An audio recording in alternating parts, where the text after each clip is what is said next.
Hello, everyone, and welcome to Genius Wednesdays with the Coin Genius Team Genius. We are here to give some market insights as per usual. Today is Wednesday, April 15th, generally tax day, although different this year. Yay, COVID. We have a ton to unpack and really just get into why the world is going to look very different in the next few months and why we're probably never going to go back to normal. With that being said, I'd love to turn it over to the Coin Genius Head of Market Research, Mr. Steve Kwan.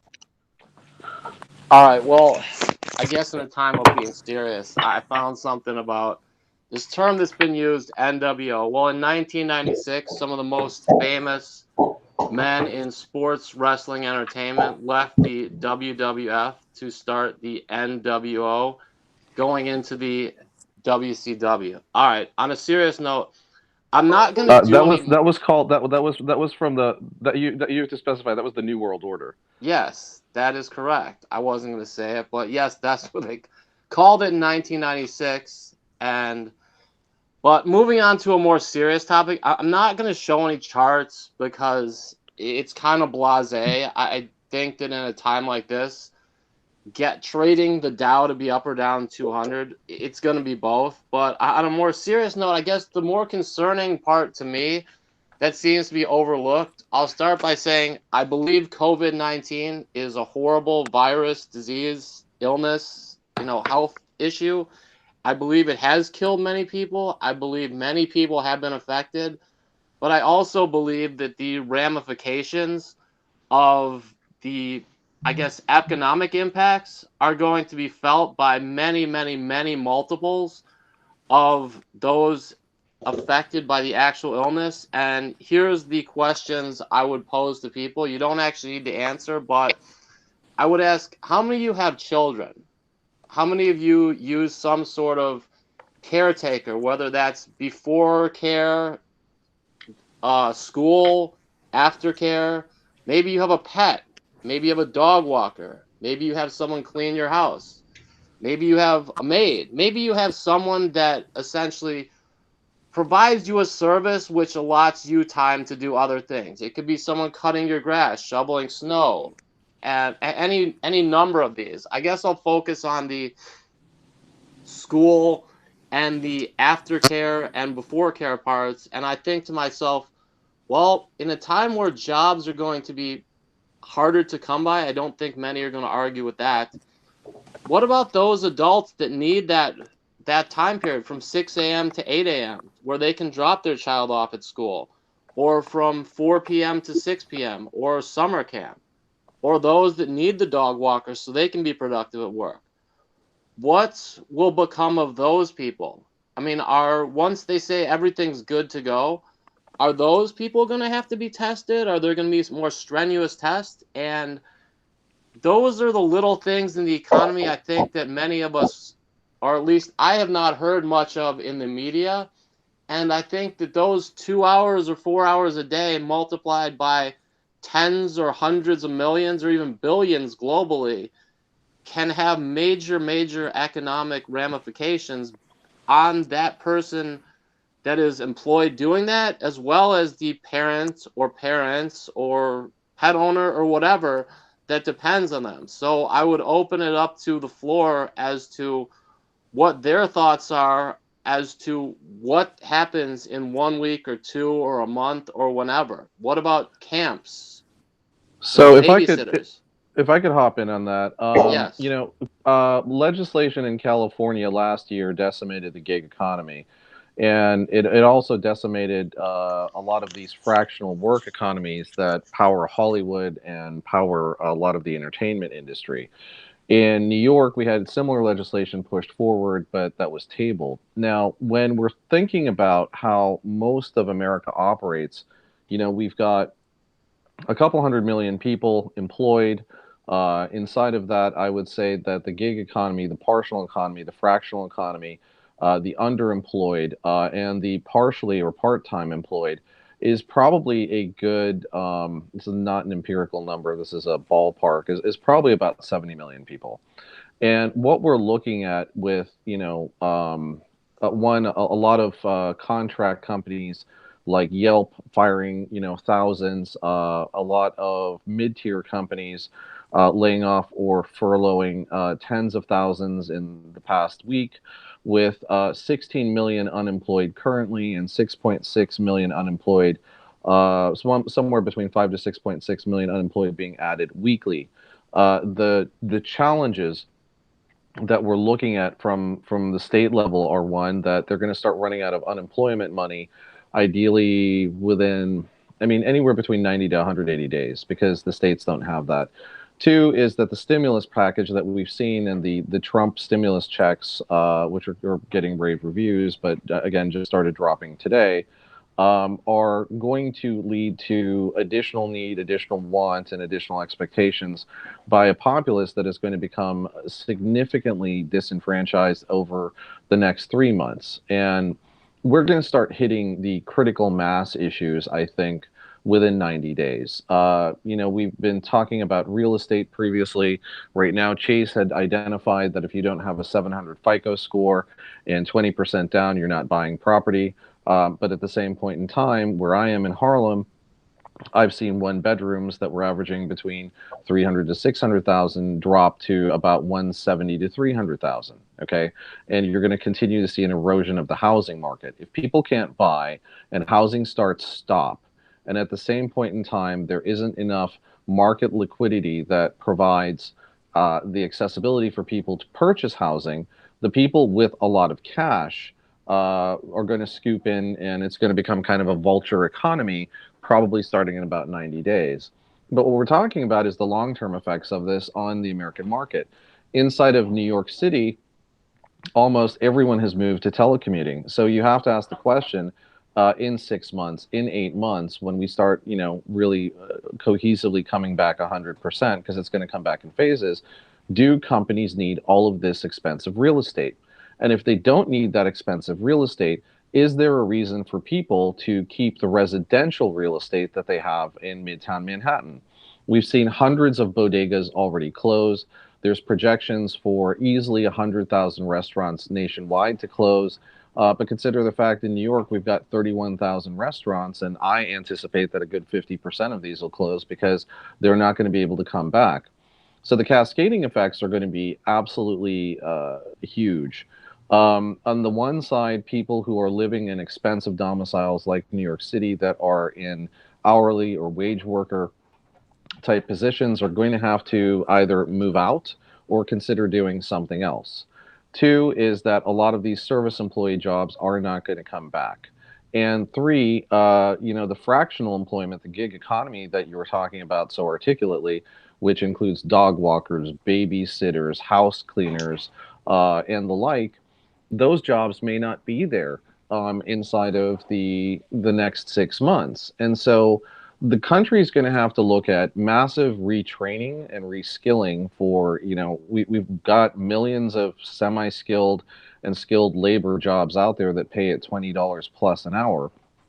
We're going to have to look at the fact that even though minimum wage, it can be 15 to 17 bucks an hour in many cases, that's not necessarily what's going to support a family, and we're seeing that very clearly in terms of some of the essential workers that are dying on the front lines and getting they're getting paid peanuts.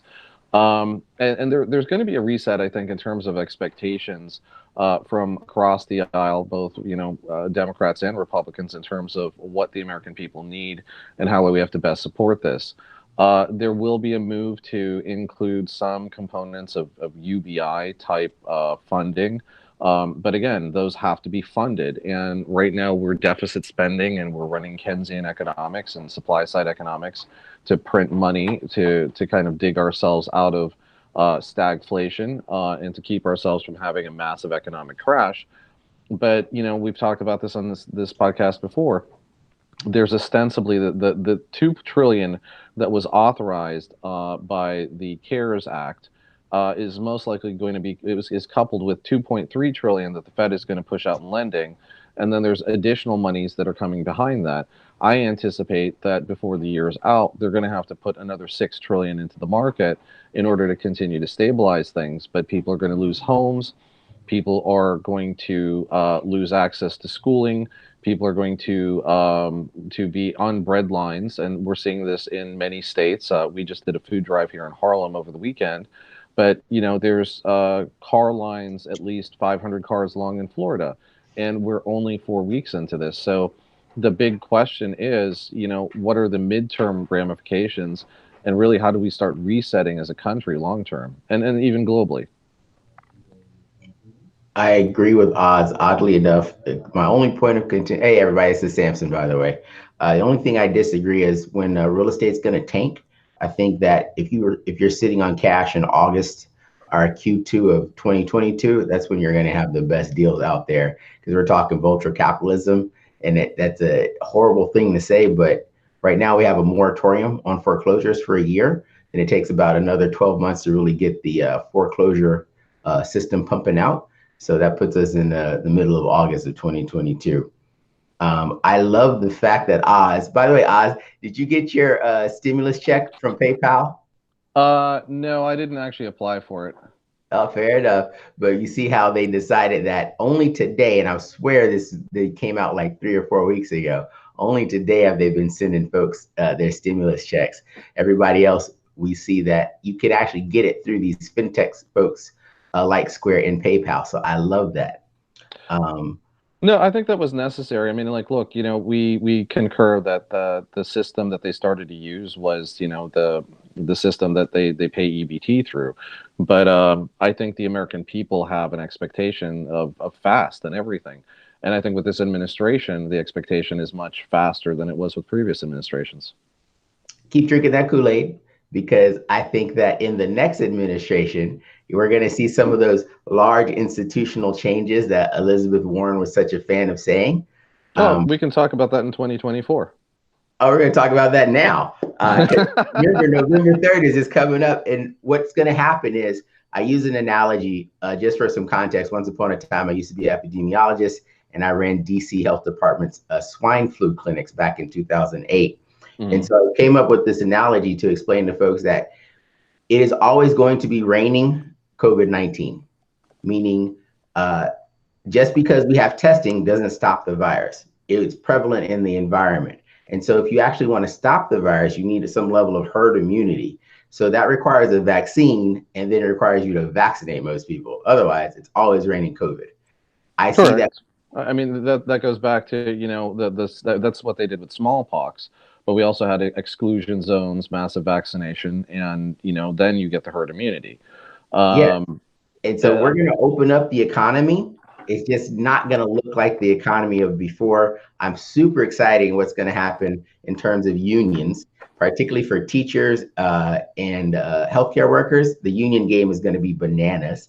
I love the fact that probably 5 to 2,000 universities are going to die, because they were really just their universities, as modern education has evolved to, it's just one of the biggest cash cows ever. I don't know how you're going to get Black folks like myself to wear a mask in public, because occasionally, because I am Black, folks take an umbrage with that. And so putting on a mask in America, it's going to be an amazing cultural experience. I don't think we're talking about the effects that automation is going to have on the economy as a whole, because in prior times I couldn't fire everybody, but for purposes of social distancing and limiting the spread, I can finally, if I'm a big business, I'm going to just crush it, because I can let go of 20, 40, 50% of my staff if I haven't already done so, and automate everything. It's going to be so great for the businesses, bottom lines, not so much for the employees. So what you're going to see is a flip where employees, because of these large institutional changes, you're going to have these huge, massive crowd-funded, equity crowd-funded organizations, which I think is going to be fantastic and amazing. I do want to mention that the gig economy, it sucks because it's really about servants. Let's just not call them gig workers. Let's just admit we want to have servants who go do random chores for us. We just embrace that. We can get over the fact that we've built ourselves up to a status where everybody wants to have a servant. I think it is horrible that sex workers can't qualify for the PPP program or the disaster loans, because sex work is work and it's the hardest work out there. At the end of these, sorry, I'm in New York. They agree with me too. At the end of these large institutional changes, We've printed another $6 trillion worth of debt. I told some of the younger folks I talked to, Christina, get out your bleep button. Their generation is fucked. And the reason that is because folks who made the decision to add 30 trillion, rather to bring the national debt up to 30 trillion, they didn't have any way to pay for it. So I see where states start to form their own coalitions.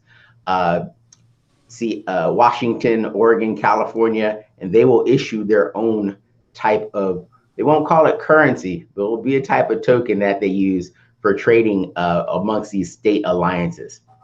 No, I mean you could take munis and you could tokenize munis, and you basically have that. And that's going to happen. I'm super excited about that because from the West Coast, it's going to happen here along the East Coast. The New England states are going to do that. I don't really know what the Deep South is going to do because what are they going to tokenize? How are they going to create their own new currency that's going to be competing with the US dollar? Because again, right now, we're just printing too much of it. So we're talking to 2 states right now in the South, and I can't disclose where, but there's digital currency initiatives in terms of education and really kind of moving, really moving Gen Z into that. Because if everyone talks millennials, but the top millennials are almost 40 years old this year. That's food for thought. In terms of a couple of things that you're saying, there's pieces I agree to. The sex work thing, that's a non-starter. I understand that it's hard work, but I'm heavily involved in anti-human trafficking, and I think one of the biggest problems that we have here in Harlem, that we have in any large city, is the number of girls that are pressed, conscripted, or groomed into sex work, and the trafficking that happens related there too. And President Trump has put his foot down and has spent millions of dollars and actually successfully prosecuting and stopping a good amount of that. But there's much more work to do. We've got 14-year-olds that get kidnapped inside of my neighborhood. We're trying to provide education.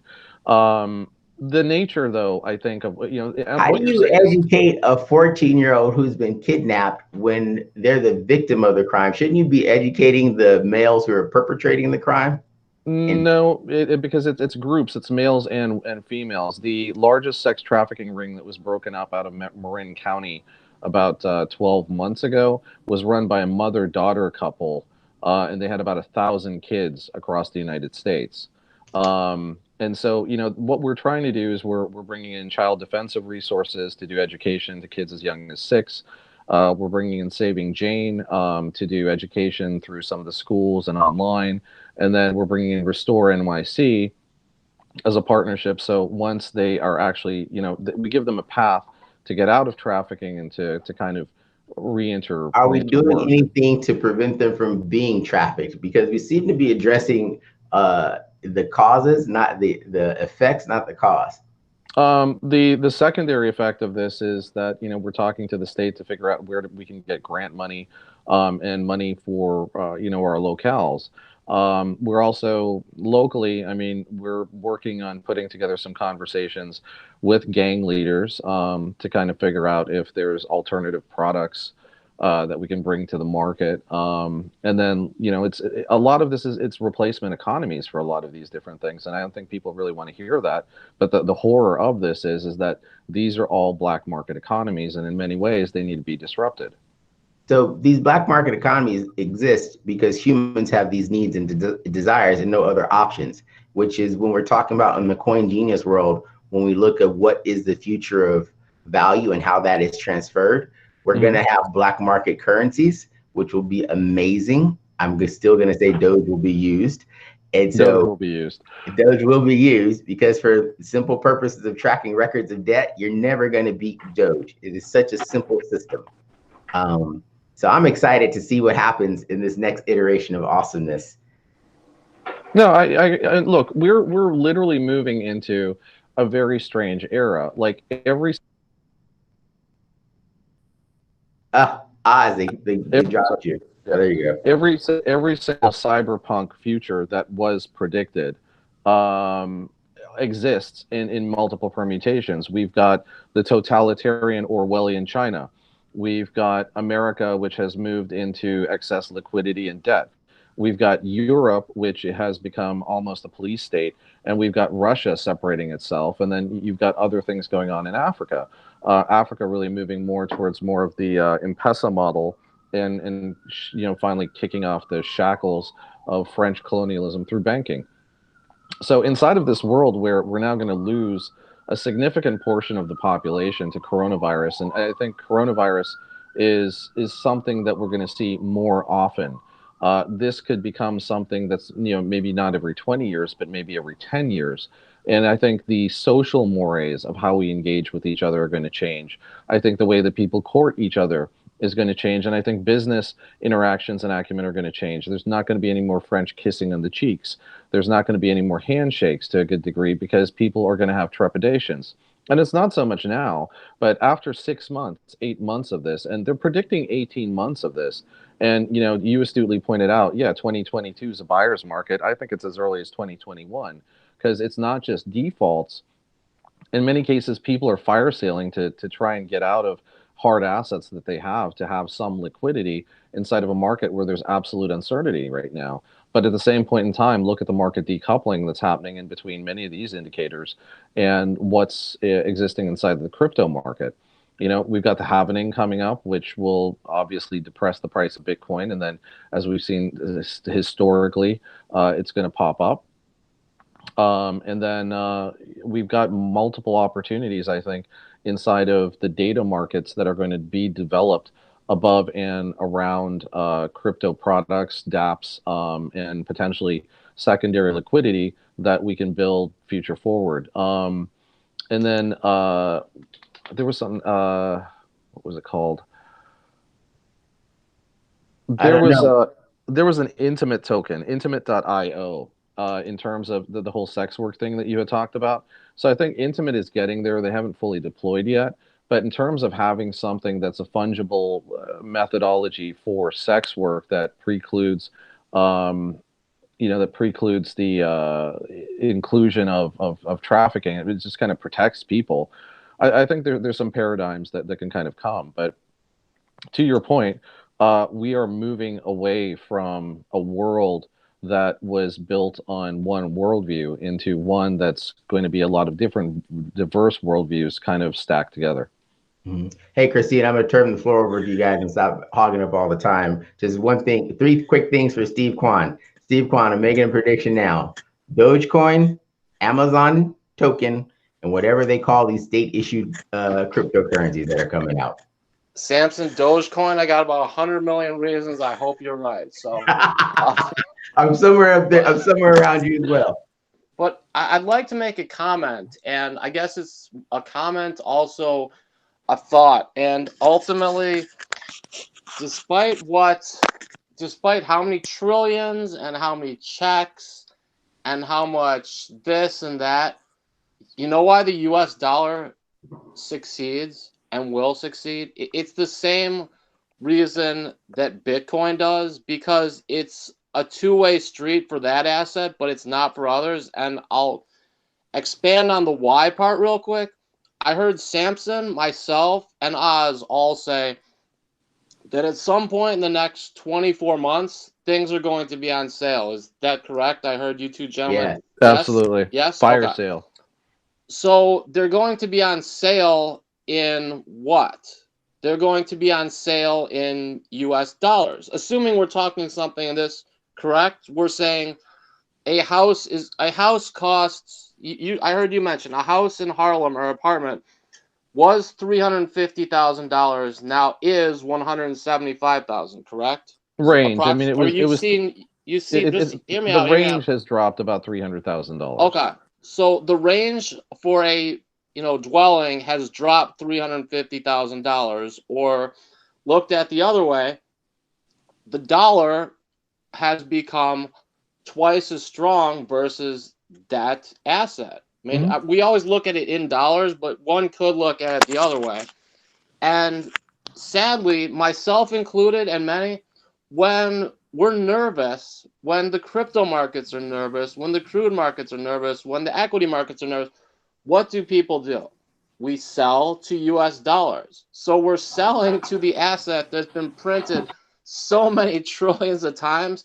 It makes me sick. I do it. I'll be honest. I don't know why, because it works. Because when I sell higher into US dollars and it goes lower, I get to buy more of that thing. That's the sick part. And I don't know why I do it. I don't know why others do it. It seems like it's just embedded in all of our minds that we're, myself included, are hoarding things, whether it's Bitcoin or dollars or gold. We're hoarding things that we think will outperform other assets, really. And that's, I guess, the problem with the whole dollar system or euro system or whatever the local currency is. I wanted to hear your guys' thoughts on that, where we're hoarding the asset that many of us deem the most inflated, most printed, but we do it because it works. At least I do. So I'd love to hear other people's thoughts on that. I mean, I'll put it to you this way: it's liquidity and holding. Okay, it's correct in pointing out that, versus the asset, the dollar has increased in terms of strength. Is it exactly double? It's close. But if you look at how foreign countries have had to operate, in many cases, because of the volatility of their currency, they've had to hold dollar reserves to pay for things. Now, the only thing that's changed in the time of Corona is that you've had Pakistan, China, and Russia agree to settle debts inside of local currencies. But the question then comes down to: is Russia holding rupees and Pakistan's holding rubles and China's holding both currencies? And is this how this is being concluded at the end of the day? Because if they want to buy from anyone else, or if they want to interact with anyone else, they still have to settle in dollars.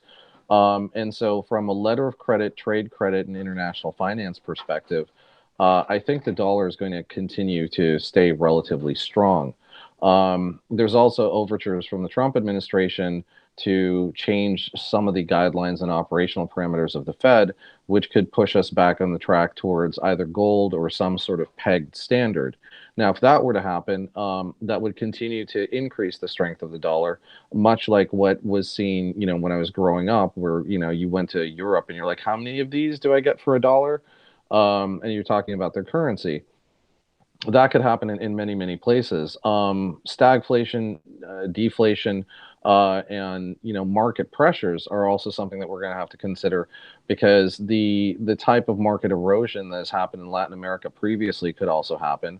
I think Africa could be reasonably stable for a lot of breadbasket currencies over there, but South Africa's screwed. But a lot of this is really going back to, like, what do we do? How do we do it with the dollar? And what is the transition to a digital currency environment that allows for faster settlement, faster payment? And then the flip side of that, market adoption by consumers. I think there's that question as well. I have another question I'd like to pose. It's kind of a global macro question where I often, well, I guess less in Asia. I mean, for disclosure, I'm half Chinese, half Dutch, so I'm a mixed race person. Mm-hmm. I often hear people say Asia, Africa, Europe, where not many people say I'm North American, but I guess when I look in specific, having dealt with commodities, I know places such as, Canada produces quite a bit of commodity. I know Nigeria produces quite a bit of crude, whereas the Sudan does not. I know that China produces a lot of goods, whereas Tibet doesn't, So I was curious as to see what you guys' opinion on, I guess, two specific areas, or I guess locales I have not heard much about. Mexico, Canada, and Nigeria specifically. I was interested if you guys had any opinions or outlook on, like, I haven't heard much on coronavirus in those three countries, and what your guys' opinion of those three countries would be moving forward. I'm going to jump in and Samson, up the you want to ante go on first? that one.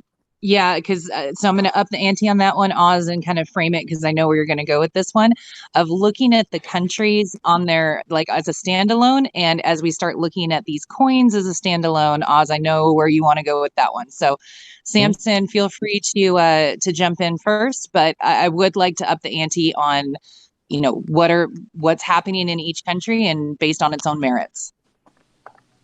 Sure. So my brother lives in Playa del Carmen, Mexico, so I occasionally go visit him.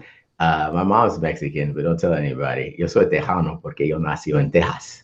And so when we're looking at what's happening in Mexico right now, they've entered phase 3 for the coronavirus lockdown. So the National Guard has been going around, at least in the Yucatan and Playa del Carmen, which is right underneath Cancun. They've been going around closing shops. So one of the things to keep in mind right now, the peso to dollar exchange is 1 to 25. In probably 3 to 6 months, it'll be 1 to 30. And so there'll be lots of opportunities. Again, this is vulture capitalism. I apologize that this system exists. I blame Oz. That we'll be able to make substantial investments in throughout Mexico if you have dollars, because the peso will be weaker.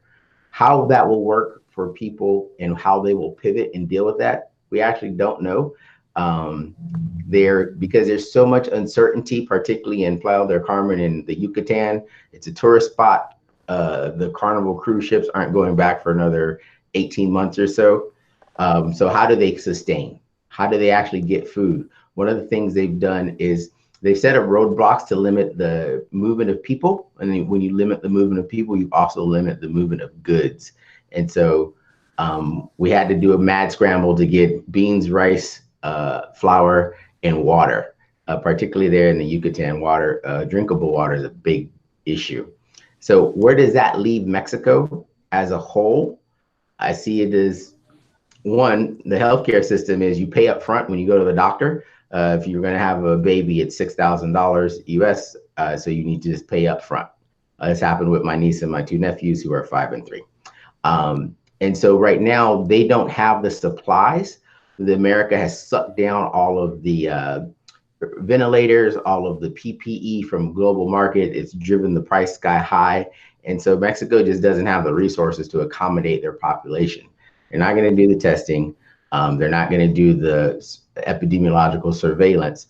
So what's going to happen is you're going to have the virus burn through the population, which will be tragic. You'll have a few million people die, particularly in Mexico City, because Mexicans have the highest rates of obesity in North America. They're even greater than Americans. And the reason that's an issue is because obesity and diabetes is a comorbidity factor to being susceptible to COVID-19. So you'll see a lot of deaths come out of Mexico as a whole. What is that going to do? Forget what it is. They have the president who's a socialist. He has this campaign that is hugs, not bullets. Hugs, not guns. That's how it translates out to. So we're going to see some leadership change because he's probably become in contact with COVID-19. And yeah, I think Mexico is going to be in a much more in a better footing for change. And we'll just have to experience that and see what that change is. Sorry, I can't be more specific. Sure. I would add a couple of things. The new Trade Act that was signed, it actually gives a lot of incentives, and this is brokered in between Democrats and Republicans, to bring union jobs or keep union jobs in the United States and not continue to outsource to Mexico. We're also going to be looking at reduced demand, and we're also going to be looking at continued disruptions or changes to supply chains. So I think Mexico could become relatively valuable in terms of the mid-tier supply chain for what we look at from automotive to a variety of other resources. You've got fantastic technical resources coming out of the universities in Guadalajara. You've got really amazing development and manufacturing capabilities in Mexico City. And the different prefectures in Mexico have a lot of staples that America buys. Chihuahua, we get a lot of our cattle from there.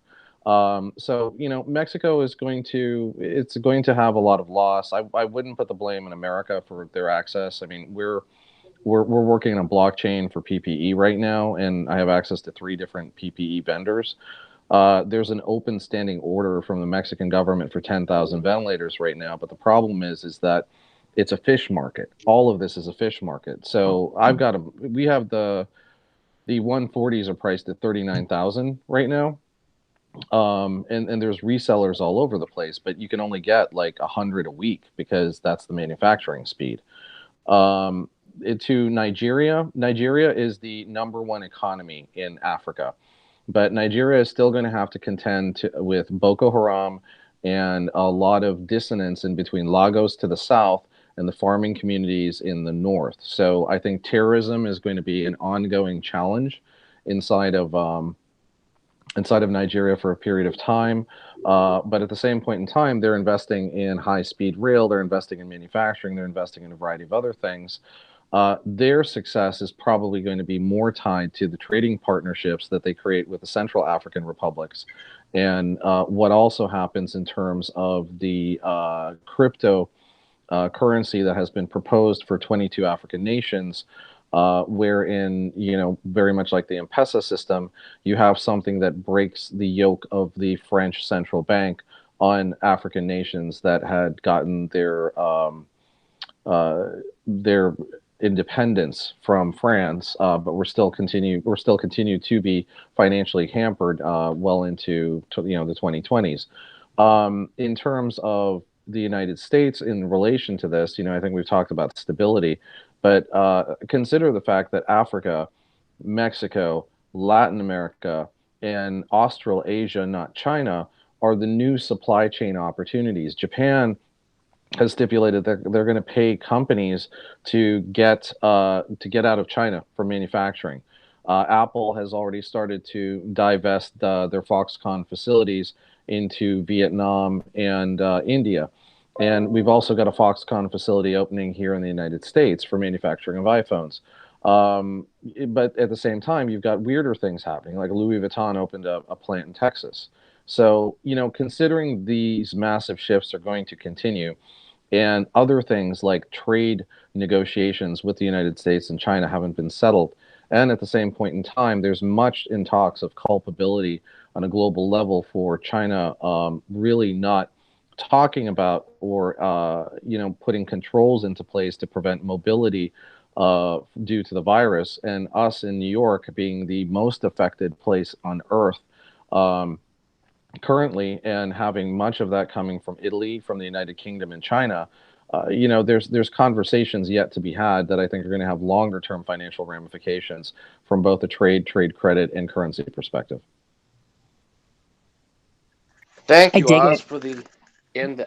I'd like to, I guess, make one more statement and then kind of open this up. It's not cryptocurrency related, and no, it's not. Like I said, I believe 100% the coronavirus, COVID-19, is an awful, awful thing, and I'd never wish it upon anyone and hope that no one has been affected.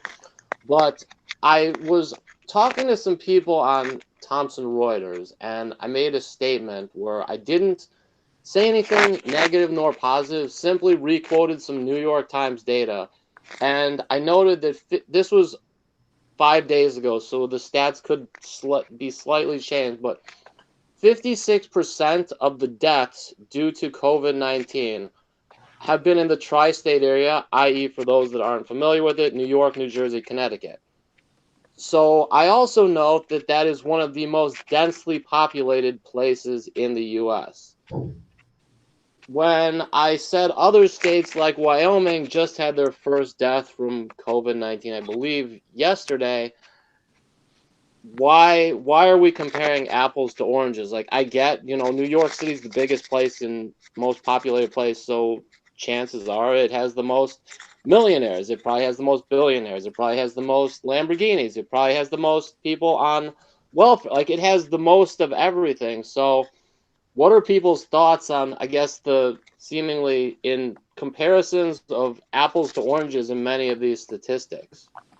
Anyone I'm gonna want to jump. go on I'm a gonna limb jump there? in and just ask for a quick 30-second response from both Samson and Oz, and then we'll need to pivot over to Kyle Ray's market analysis. So feel free to answer, and then we'll need to do a quick pivot. The gentleman from Florida yields his time to Oz. I'm going to yield my time to Kyle so that he can hop in, and then we'll hop back to this one. Sounds good.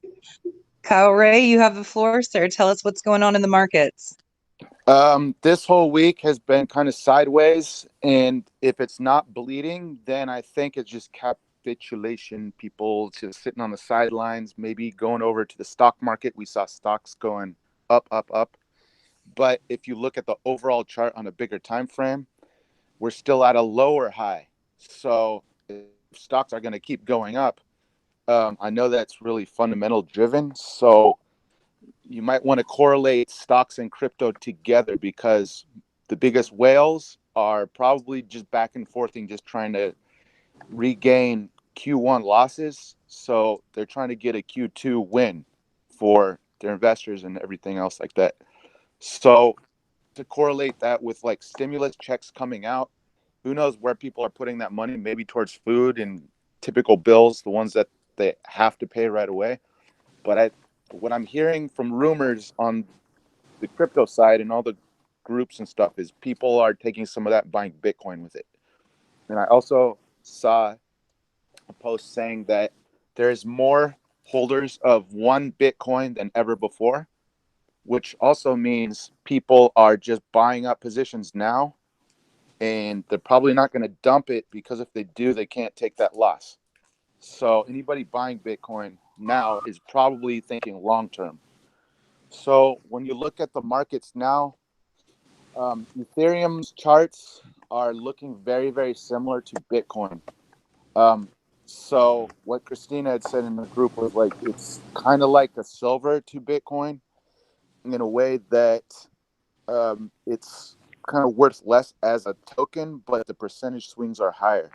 So if you're trying to make gains on Bitcoin, you might look at Bitcoin pairs like Ethereum. So if Ethereum and Bitcoin pump at the same time, let's say the whole market just gets another influx of like 10 or 20 billion. They'll spread it out. Most investors, especially smart money, is going to split it out into into the top tens, most likely. So that means Link Chain is also creeping up there. Tezos is creeping up there. Link Chain's getting Link Chain and Orchard, OXT coin, and one more, I forget which one. Stable coin, DAI, I think. Those three are getting listed on Gemini. Gemini is probably one of the only exchanges I trust right now, that I've tried out. I know other ones are popping up. So that's kind of very big for those ones. If you're looking at the overall market, I think that right now, I think a lot of people are sitting in Tether, because Tether's moved up to position 5 in the top coin market cap, which means a lot of investors are sitting sidelined waiting. So they're waiting for something to happen, which means they're not sure what's going to happen. But in my opinion, I think a lot of people are just in stocks now, and once that's pumped out, they're going to bring it back to crypto and then pump that up. So that's just my opinion. Kyle Ray, can I make a comment and add a question for you? Sure. I'll state a fact, and Russ Wilcox was kind enough to put this into graphical and chart information. The higher the VIX goes, when it's above 30%, the more correlated everything becomes.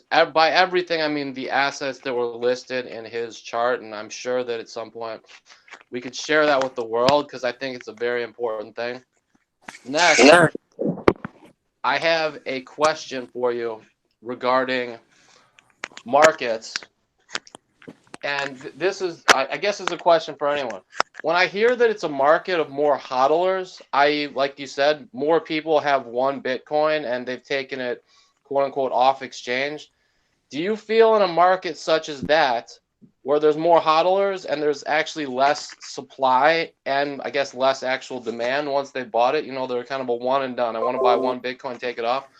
Do you believe that creates more volatility because there's less actual interest in selling and less actual interest in buying? Not traders and algos, but actual buyers and sellers that want to, exit or enter their one. If they're holding on to it, there's no volatility or less volatility, because it takes trading to have a volatile crypto.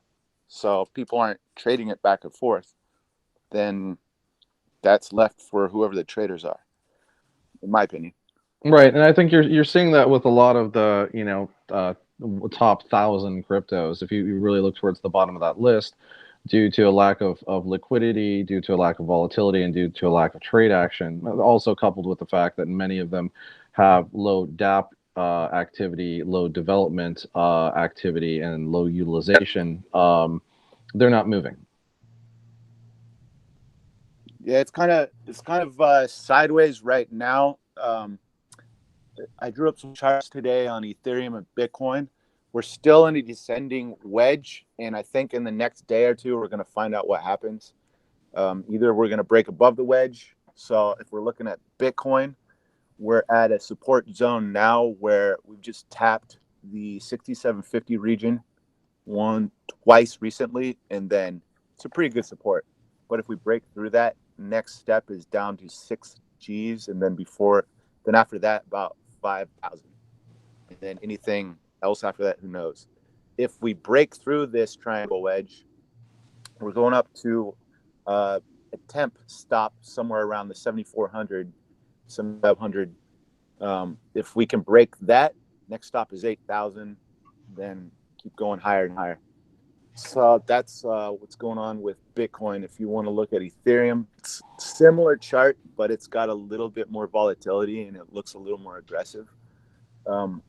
So right now we are sitting at 157, which is been back and forth around there, but we could go down to 150, 140, and then 130. So $10 increments for support regions. If we break through this wedge, and I'm thinking it would happen today. Either it's going to happen today, because we got 2 wedges coming today and tomorrow.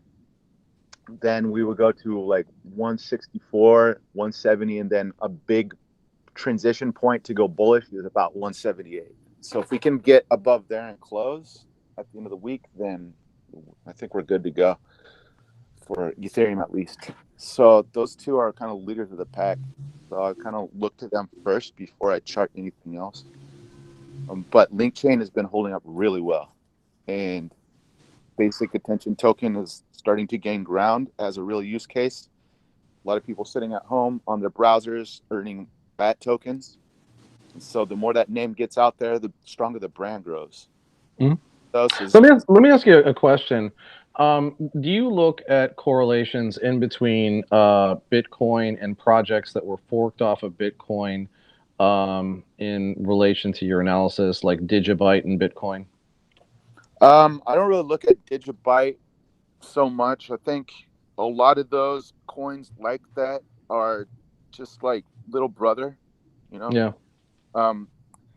If you really want to be at top of the pack, either you got to have a super solid fan base or real use case, good partnerships.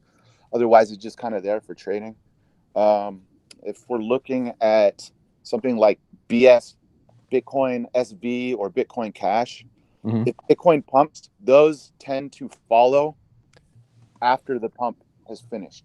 So you'll tend to see, like if a pump comes out of nowhere, you'll see Bitcoin usually go first, and then maybe an hour or two later, sometimes 15 minutes, sometimes 30 minutes, whatever.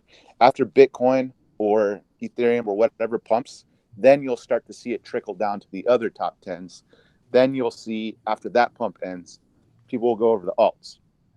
So you just see like a domino effect cycle of when a pump happens or a dump happens.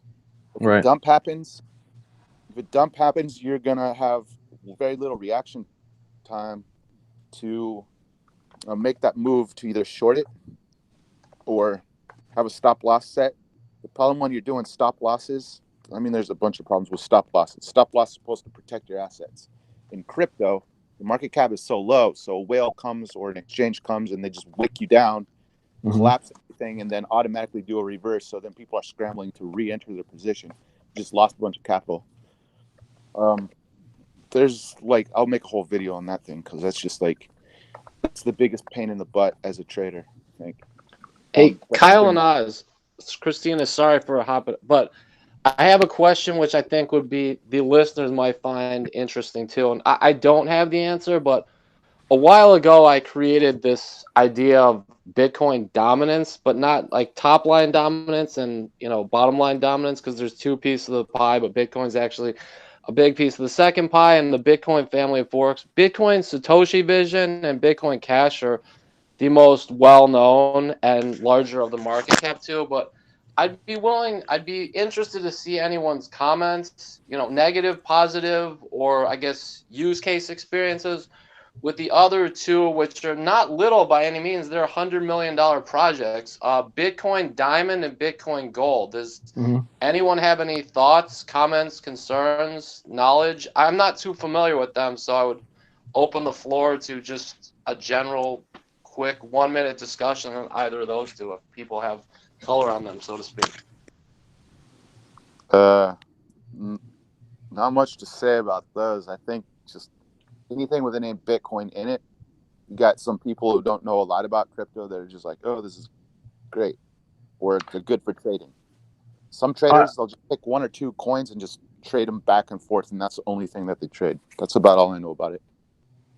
I'm gonna throw two ideas out there. About 2 years ago, the company Long Island Iced Tea, which is publicly traded, changed their name to Long Blockchain and increased 900% on their value over the course of like 3 days. I think on one side it is, as Kyle is saying, it is the association with the name blockchain. I think on the opposite side of this, Bitcoin Diamond is looking to be something interesting, at least in terms of a use case. But the question really comes back to, will there be any adoption? Will there be any utilization? Or will there be traction in terms of the drag effect you're going to get when Bitcoin starts to spike going to the end of the year after the halving and into 2021? And folks that are looking to get into the market and don't really understand the market, but see the word Bitcoin and think, oh, this is a lower priced Bitcoin asset, maybe I'll hop into that. And then I also think that there's a question in terms of the protocols and transport layer information. So Lightning, which I'm a big fan of, that has a lot of very interesting use cases in terms of not just high-speed data transport, reconciliation, and potentially being a store of value if you actually don't commit things back to the chain. Could become something more interesting in relation to those projects if there's a utilization case. But right now, interesting name, not really a lot of movement, and only loose correlations. Okay, Yeah, cool. What you were saying, what Oz was saying about that too, is that each hard fork kind of had their own reason for it. I would say that BCH and BSV are the two that are very biased by the people who hard forked them, Ver and Craig Wright. So that really has to do with, I think, fan base more than anything. I think BCH was really just trying to be a faster way to send Bitcoin back, 2017 or whatever. Yeah. And then a lot of people didn't really accept it as what it was supposed to be when they were trying to do partnerships with businesses, stuff like that. And then, as more and more bloggers and stuff talk about these coins and the sentiment that goes with it, that either turns people on or turns people off 100%. There's really no middle ground that I've ever seen from people in the space. People outside the space, that's a different story. For Lightning and Bitcoin Pizza and all these other ones, maybe one's a joke. Maybe other people are forming their own subdivisions of Bitcoin, trying to prove that they can do it their way better or something like that. That's probably about the only other reason I'd see a hard fork. I know BCH hard fork just happened and nobody really cared about it. Back in the day, people would buy up the coin just to get that hard fork so that they could get double their coins. So that was an investment strategy itself. I would agree. I know that Steve's put a lot of time and effort and documentation into understanding, Bitcoin as kind of the granddaddy, and then who is in the family tree versus who's been adopted versus who's trying to marry into the family. So it all kind of comes down to just really education and understanding that we're evaluating each one of these projects on their own merits, on their own data points. I'm not even going to touch BSV and Craig Wright. I'm just not going to go there. That being said, I'll turn it back over to the floor for 30-second wrap up, kind of last thoughts here, and then we are going to wrap up Genius Wednesdays today. I'll take it away. I think in terms of the conversations and forks and the ideas that people have around some of these new projects, take a look at what happened with Monero. You've got a bunch of orphan projects. There was a hard fork and a hard spoon, which basically created additional tokens beyond a fork that happened about a year ago. So, I think things like that need to continue to be considered. From a U.S. Policy perspective, consider that the trade pact with China is not finalized, and there's a lot more, wrinkles to come. And from a financial perspective, the dollar is strong now. I think both trade, I think international access, and I think the consistency of supply chains and the lack of disruption of supply chains are really going to be the hallmarks of how we get out of this thing. Social distancing and how states and the federal government allow people back to work are also factors to consider. And, as the government abates stagflation by pumping more money into the ecosystem, we're also going to have to consider how, now moving towards 20 million, potentially 50 million unemployed Americans within 3 to 5 months really affects the economy and what the path back to some sort of success kind of becomes. Christina? One thing about trading real quick, if you are trading any cryptos at all, just try to come in and come out. Look for any coin that's maybe an alt that's about to pop off. Come in, jump in, get like 2, 5, 10% mini trades. I know that February you would be seeing like 20 to 100% plus in a day. We're not going to see that till the next pump happens. So if you're trying to trade, just jump in, jump out, and only buy after a dip. Like, don't buy in the middle of a trend. That's about all I got to say with that. Beautiful. And Steve, last thoughts? Yeah, I guess today's Genius Wednesday, I just wanted to have a little bit of a change from the norm when I go over the coffee and cattle versus Bitcoin, because I know that probably matters to a lot less people when I look at the unemployment numbers and those that may be listening where, cryptocurrency and something like mining or trading or just involvement might be more of a need than a want. And on that note, I'll foreshadow to my next topic, which is probably something that will have a few head scratches. But if all crypto's largest pair is Bitcoin, and it can't be more than 50% of the Bitcoin market cap, and Bitcoin's largest pair is Tether, and it has a market cap of 4 billion, how can Bitcoin be more than half of Tether? And that's my foreshadowing for next week. But yeah, that's it. Sounds like we'll have some stablecoin conversations next week. All right. Well, thank you everyone for your time. Thank you for your contributions. And Kyle, I must say thank you for the transparency of where you feel the tops and bottoms are. I know our audience is really looking for, the quick answer. So much appreciated there. That is it for today for Genius Wednesdays on April 15th. We will see you all again next week. Thanks so much, everyone.